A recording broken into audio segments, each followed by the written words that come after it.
Tuhan bersamamu. Inilah Injil suci menurut Santo Lukas. Dimuliakanlah Tuhan. Sekali peristiwa tatkala duduk makan di rumah orang Farisi, Yesus berkata, "Celakalah kalian sebab kalian membangun makam bagi para nabi, padahal nenek moyangmulah yang telah membunuh mereka. Dengan demikian kalian mengakui bahwa kalian membenarkan perbuatan nenek moyangmu, sebab mereka telah membunuh nabi-nabi itu dan kalian membangun makamnya. Sebab itu hikmat Allah berkata, Aku akan mengutus kepada mereka nabi-nabi dan rasul-rasul, tetapi separuh dari antara para nabi dan para rasul itu akan mereka bunuh dan mereka aniaya. Maka dari angkatan ini akan dituntut darah semua nabi yang telah tertumpah sejak dunia dijadikan, mulai dari darah Habel sampai kepada darah Zakaria yang telah dibunuh di antara Mizbah dan rumah Allah. Bahkan aku berkata kepadamu, semuanya itu akan dituntut dari angkatan ini. Celakalah kalian, hai ahli-ahli Taurat, sebab kalian telah mengambil kunci pengetahuan. Kalian sendiri tidak masuk ke dalamnya, tetapi orang yang berusaha masuk kalian halang-halangi." Dan setelah Yesus berangkat dari tempat itu, para ahli Taurat dan orang Farisi terus-menerus mengintai dan membanjiri dengan rupa-rupa soal. Dengan itu mereka berusaha memancing supaya mereka dapat menangkapnya berdasarkan sesuatu yang diucapkannya. Demikianlah sabda Tuhan. Terpujilah Kristus. Ibu, Bapak, saudara-saudari yang terkasih dalam Yesus Tuhan, kita melihat gelagat orang Farisi dan ahli Taurat terhadap Tuhan ini sungguh-sungguh bukan pertama-tama untuk mendengarkan hikmat, bukan pertama-tama juga mau mendengarkan kebijaksanaan dari Allah, bukan pertama-tama mau mencari jalan untuk menuju kepada Allah, tetapi yang dia cari adalah kesalahan Tuhan. Jadi supaya Tuhan salah bicara. Ini yang dicari oleh ahli Taurat dan orang-orang Farisi terhadap Tuhan Yesus.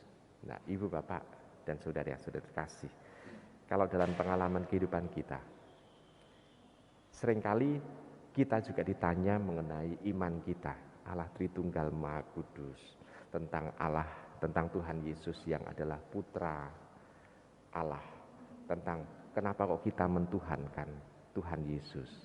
Seringkali pertanyaan-pertanyaan itu muncul. Tetapi kalau Anda amati, apakah orang yang bertanya itu kepada kita, apakah dia itu mau untuk mengenal Tuhan, atau dia menunggu supaya kita keliru untuk mengucapkannya, keliru untuk menjelaskannya? Lebih banyak yang mana? Orang itu memang mau, kepingin tahu mengenai Tuhan Yesus, atau nunggu kita keliru? Kalau nunggu kita keliru kan berarti tanda bahwa kalau tunggu keliru baru kita mau didebat secara lebih dalam lagi. Tapi kalau orang itu memang mau mengetahui pengetahuan mengenai Tuhan, mau untuk lebih jelas bagaimana keintiman dengan Tuhan, akan berbeda. Nah, lalu sekarang bagaimana untuk menjawab itu lalu? Tuhan Yesus itu, kalau Tuhan Yesus kan jelas dia mengatakan dengan sabda celaka itu. Dia mengatakan celakalah engkau.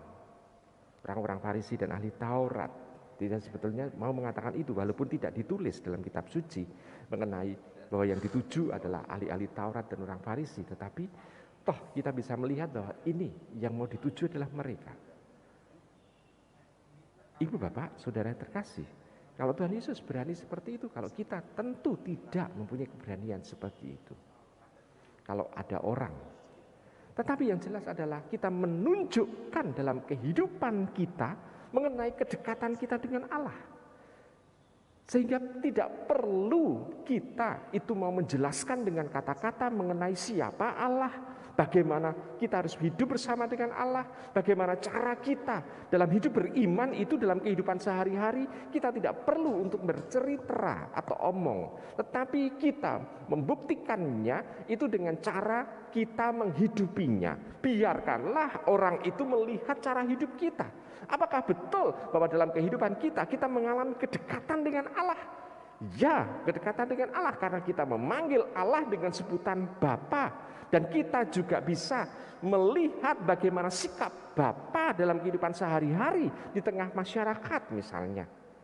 Kita bisa melakukan tindakan-tindakan yang penuh dengan kebaikan. Orang bisa merasakan kenyamanan kalau ketemu dengan kita. Sehingga kita memperlihatkan Allah itu tidak hanya Allah yang kita sembah. Kita tidak menghidupi Allah yang sungguh-sungguh ini menjadi tujuan setiap doa. Tetapi Allah yang sudah kita hidupi dalam kehidupan yang konkret.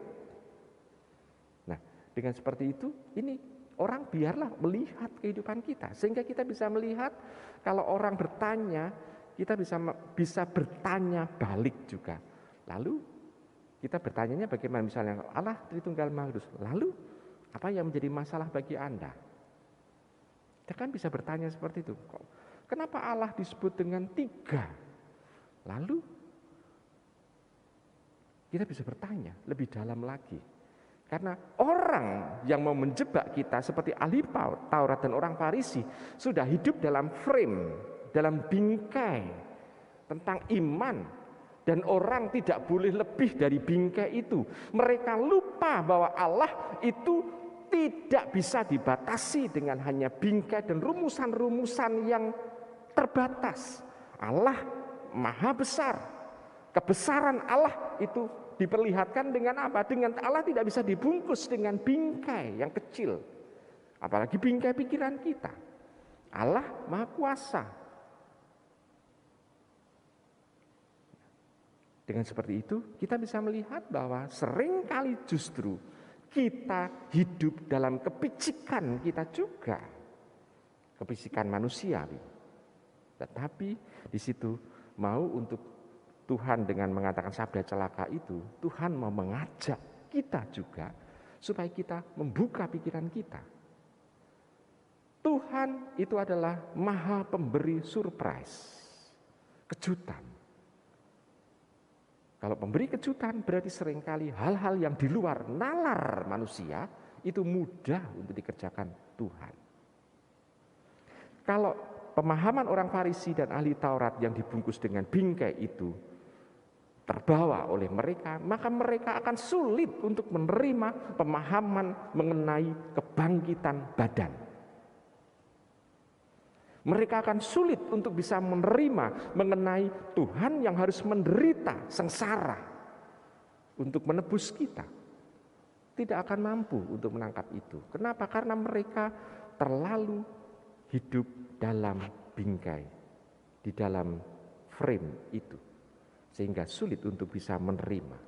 Nah, Ibu, Bapak, Saudara, Saudara terkasih, maka Tuhan mau mengajak kepada kita, mari kita bersama-sama untuk bisa membuka pikiran kita, membuka hati kita untuk melihat karya Tuhan dengan lebih utuh lagi. Dengan seperti itu, kita tidak akan juga mampu untuk menghalang-halangi orang lain. Ya, kalau orang lain mempunyai pendapat itu, ya kita bisa mengatakan bahwa ya, terserah panjenengan. Karena yang jelas, Tuhan kita yakini sebagai jalan, kebenaran, dan hidup bagi diri kita. Dengan baptisan yang kita terima, kita bisa merasakan dan mengalami kedekatan yang lebih intim dengan Allah. Selamat merenung.